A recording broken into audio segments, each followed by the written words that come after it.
கர்த்தருடைய பரிசுத்த நாமத்திற்கு மகிமை உண்டாவதாக. இந்த நாளிலும் ஒரு விழிப்புணர்வுக்காக ஒரு சில காரியங்களை பகிர்ந்து கொள்ளலாம். நம்முடைய வருங்கால சந்ததிகளை குறித்து அநேக காரியங்கள் இந்த உலகத்தில் நடந்து கொண்டிருக்கிறது. ஒரு கூட்டம் குழந்தைகளை அழித்து விட வேண்டும் என்று சொல்லி சத்ரு பயங்கரமாய் குழந்தைகளுக்கு எதிரடையான காரியங்களை செய்கிறான். ஒரு கூட்டம் பிள்ளைகளை தவறான வழியிலே நடத்தி கொண்டு போகிறதை நம்ம பார்க்கிறோம்.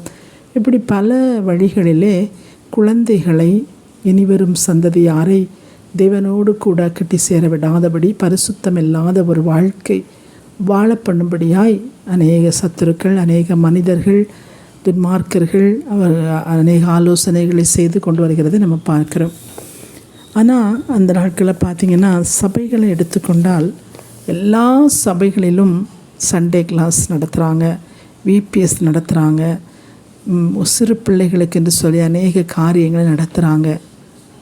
அது மாத்திரமல்ல, ஒவ்வொரு சண்டேயும் சபைகளிலே சிறு பிள்ளைகள் வசனங்களை சபை நடுவே வந்து சொல்கிற ஒரு காரியமும் அநேக சபைகளில் நடக்கிறதை நம்ம பார்க்குறோம். அவைகளிலே அந்த குழந்தைகள் பேசுகிற அந்த வசனங்கள், பிள்ளைகள் வாயிலிருந்து புறப்படுகிற அந்த வார்த்தைகள் எப்படிப்பட்டதாக இருக்கிறது என்பதை நாம் கவனிக்க வேண்டும். மத்தேயு 21:16 சொல்கிறது, பாலகர் வாயினாலே துதியை சொல்லுகிற தேவனாகிய கர்த்தர். பாலகருடைய வாய் என்ன சொல்லுமாம்? துதி சொல்லுமாம், துதிக்குமாம். அவருடைய வாய்களினாலே துதிகளை சொல்லும் என்று சொல்லி வசனம் சொல்கிறது. சங்கீதம் 8:2 என்ன சொல்கிறது? பாலகர் வாயிலே பெலனை உண்டாக்க செய்வேன். பெலன் உண்டாகும். அவர் சொல்கிறாரு, பாலகருடைய வாயிலே துதி உண்டாகும், பாலகருடைய வாயிலே பெலன் உண்டாகும் என்று சொல்லி வேதவசனமுக்கு சொல்கிறது.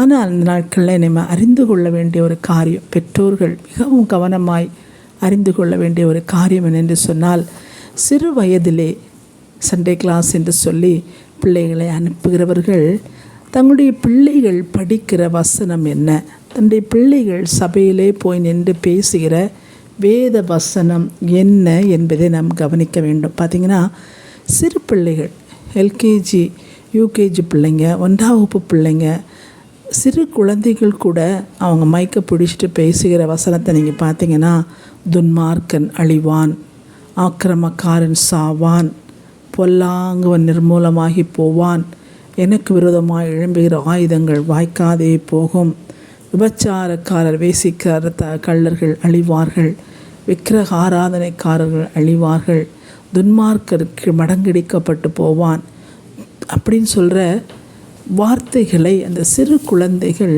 பேசுகிறத நம்ம பார்க்குறோம். பாருங்கள், சிறு வயதிலேயே பெற்றோர்கள் தங்கள் பிள்ளைகளுக்கு சொல்லி கொடுக்கிற வார்த்தைகள், வசனங்கள் என்ன என்பதை நாம் நன்கு கவனிக்க வேண்டும். நம்முடைய கர்த்தராகிய நம்முடைய தெய்வம் சாமுவேலிடத்தில் போய் பேசுகிறார். சாமுவேலிடத்தில் பேசும்போது சாமுவேல் என்ன சொல்கிறார் என்று சொன்னால், கர்த்தாவே சொல்லும், அடியேன் கேட்கிறேன். மிகவும் ஒரு அன்பான ஒரு வார்த்தை. குழந்தைகள் வாயில் அப்படிப்பட்ட வார்த்தைகளை நாம் சொல்லி கொடுக்க வேண்டும். பாருங்கள், சின்ன குழந்தைங்களுடைய உள்ளத்திலே துன்மார்க்கன் அழிவான், அக்கிரமக்காரன் அழிவான், வேசிக்கல்லர்கள் அழிவார்கள், அவன் சத்துருக்கள் அழிவார்கள், எங்களுக்கு விரோதமாக எழும்புகிறவர்கள் அழிவார்கள். இப்படிப்பட்ட வார்த்தைகளை பயிற்றுவித்து அதை சபை நடுவே சொல்லும்படியாக பெற்றோர்கள் உருவாக்கி கொடுக்கிறதை பார்க்கிறோம். அது மிகவும் ஒரு தவறான ஒரு காரியம். நம்முடைய தேவனாகிய கர்த்தருடைய வசனம் எத்தனையோ அள்ள குறையாத வார்த்தைகள் உண்டு. அந்த வார்த்தைகளை பிள்ளைகள் பேசும்போது அவர்களுடைய வாழ்க்கையிலே பலன் உண்டாகும் என்று சொல்லப்பட்டிருக்கிறது. பலன் என்று சொன்னால் கர்த்தருக்குள் மகிழ்ச்சியாக இருப்பதே அவருடைய பலன். அந்த மகிழ்ச்சி உண்டாகத்தக்க வார்த்தைகள், துதி உண்டாகத்தக்க வசனங்களை நம் பிள்ளையிடத்திலே சொல்லிக் கொடுக்க வேண்டும். அது மாத்திரமல்ல, நம் பிள்ளைகள் வளர்ந்து வரும்போது அவர்கள் கடைபிடிக்க வேண்டிய அந்த வார்த்தைகளை, அந்த வசனங்களை பெற்றோர்கள் பிள்ளைகளிடத்திலே சொல்லிக் கொடுக்க வேண்டும். பாருங்கள், எத்தனையோ வசனங்கள் இருக்க, உன்னை அதிசயங்களை காணப்பண்ணுவேன் என்று சொன்ன அழகான ஒரு வார்த்தை. பிள்ளைகள் சிறு வயதிலே அப்படிப்பட்ட வார்த்தைகளை சொல்லும்போது அவருடைய வாழ்க்கையிலே அப்படியே அதிசயங்கள், அநேக நேரங்களிலே அவர்கள் வாழ்க்கையிலே அவங்கள் அதிசயங்களை காண்கிறவர்களாய் அவர்களை கர்த்தர் மாற்றுவார். மாத்திரமல்ல, உச்சிதமான கோதுமை கண்மலை தேனினாலே எங்களை போஷிப்பார். இஸ்ரவேலின் முகம் வெட்கப்பட்டு போவதில்லை. நான் பச்சையான ஒலிவ மரத்தைப் போல் இருக்கிறேன். நான் வாய்க்கால் ஓரத்தில் நடப்பட்ட மரத்தைப் போல் இருக்கிறேன். அநாதி தேவன் எனக்கு அடைக்கலம், அவருடைய நித்தியபயங்களை எனக்கு ஆதாரம் என்று சொல்லி நம்முடைய பிள்ளைகளுக்கு நம்ம வார்த்தைகளை, அப்படிப்பட்டதான வார்த்தைகளை நான் அநேக ஜாதிகளுக்கு கடன் கொடுப்பேன், உன் பேரை பெருமைப்படுத்துவேன், நீ ஆசீர்வாதமாக இருப்பாய். இப்படிப்பட்டதான வார்த்தைகள் சிறு குழந்தைகள் சொல்வதை கேட்கும்போது நமக்கே ஒரு மகிழ்ச்சி உண்டாகுது என்று சொன்னால் தேவன் எத்தனை மகிழ்வார் என்பதை நாம் அறிந்து கொள்ள வேண்டும். சிறு பிள்ளைகளுக்கு சண்டே கிளாஸுக்கு அனுப்புகிற பெற்றோர்கள், சண்டே கிளாஸ் நடத்துகிற டீச்சர்ஸ்கள் மிகவும் கவனமாய் வார்த்தைகளை சொல்லி கொடுக்க வேண்டும். வெறி உண்டாக்குகிற, வெறுப்பை உண்டாக்குகிற இந்த நாட்களில் பார்த்திங்கன்னா சிறு பிள்ளைகளெல்லாம் அதனுடைய வாழ்க்கையில் துளைத்து நிற்கிறார்கள். வரக்கூடிய சந்ததிகள்லாம் பகை உணர்வோடு கூட அந்த உலகத்துக்கு வருகிறார்கள். அப்படிப்பட்ட ஒரு சூழலில் இருக்கிற போது தேவ பிள்ளைகள், பெற்றோர்கள் முக்கியமாக பிள்ளைகளுக்கு வசனங்களை சொல்லி கொடுக்கும்போது தேவன் கொடுத்திருக்கிற அந்த பொக்கிஷம், கர்த்தர் தமது பொக்கிஷ சாலையாகிய வானத்தை திறப்பார்.